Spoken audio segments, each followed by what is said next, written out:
सासुजी से झगड़ा भइल त कही दिहानी पागल बलमुआ मारे लागल बलमुआ मारे लागल।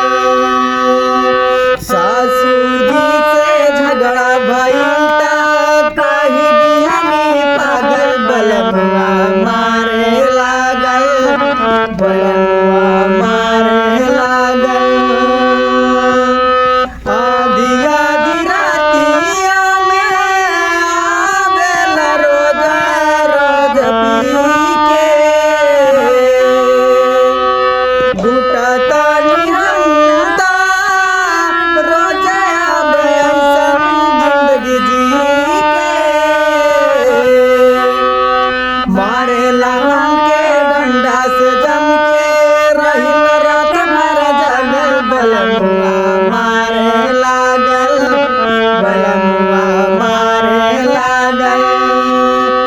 सासुजी से झगड़ा भइल त कही दिहानी पागल बलमुआ मारे लागल बलमुआ मारे लागल।